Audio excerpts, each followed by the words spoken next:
السلام علیکم ورحمۃ اللہ وبرکاتہ۔ میرے پیارے دوستو، امید کرتا ہوں کہ آپ سب خیریت سے ہوں گے۔ پیارے دوستو، ایک بادشاہ تھا، اس نے اپنی ایک بیوی سے بہت زیادہ محبت کرتا تھا۔ ایک مرتبہ دوسری بیویوں نے اس سے کہا کہ آپ فلاں بیوی سے بہت زیادہ محبت کرتے ہیں، حالانکہ حسن میں ہم ان سے زیادہ ہیں، سمجھداری میں بھی ہم ان سے زیادہ ہیں، آخر اس میں کون سی ایسی خاص بات ہے؟ ہمیں تو اس کے اندر کچھ نظر نہیں آتا، مگر آپ کی محبت کی نگاہیں جو اس پر اٹھتی ہیں وہ کسی دوسری بیوی پر نہیں اٹھتی، آخر اس کی کیا وجہ ہے؟ بادشاہ نے کہا، اچھا میں کبھی اس بات کا جواب دوں گا۔ اس کے بعد اس کی بیویاں یہ بات بھول گئیں۔ ایک دن بادشاہ نے اپنے گھر کے صحن میں بیٹھ کر کہا کہ آج میں اچھے موڈ میں ہوں، اس لیے آج میں چاہتا ہوں کہ میں تم میں سے ہر ایک کو اچھے اچھے انعام سے نوازوں۔ وہ یہ بات سن کر خوش ہو گئیں کہ آج ہمیں شاہی خزانے سے انعام ملے گا۔ صحن میں سونے چاندی اور جواہرات کے ڈھیر لگا دیے گئے۔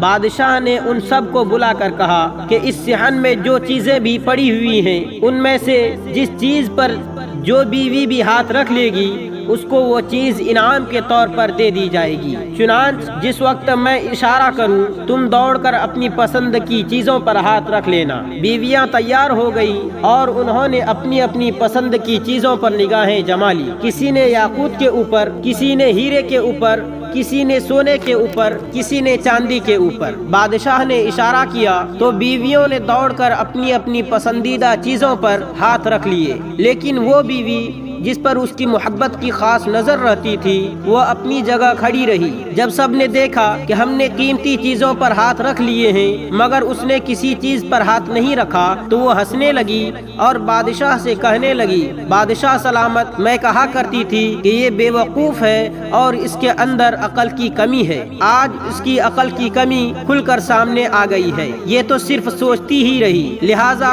آج اس کے پلے کچھ نہیں آیا۔ بادشاہ نے اس سے پوچھا، اللہ کی بندی، تو نے کسی چیز پر ہاتھ کیوں نہ رکھی؟ وہ کہنے لگی، بادشاہ سلامت، میں پوچھنا چاہتی ہوں کہ آپ نے یہی کہا ہے نا کہ آج جو جس چیز پر ہاتھ رکھ لے گی وہ چیز اس کی ہو جائے گی؟ بادشاہ نے کہا، ہاں یہی تو میں نے کہا ہے۔ اس نے یہ سنا تو آگے بڑھی اور بادشاہ کے کندھے پر ہاتھ رکھ دیا اور کہنے لگی، بادشاہ سلامت، جب میرے ہو گئے تو پھر سارا خزانہ میرا بن گیا۔ بادشاہ نے اس کی یہ بات سن کر اپنی دوسری بیویوں سے کہا کہ دیکھو اس کی عقل مندی، اسی عقل مندی کی وجہ سے میں اس کے ساتھ زیادہ محبت کرتا ہوں۔ اسی طرح جب انسان محبت الہی کو تھام لیتا ہے تو کائنات کی چیزیں اس کے لیے مسخر ہو جاتی ہیں۔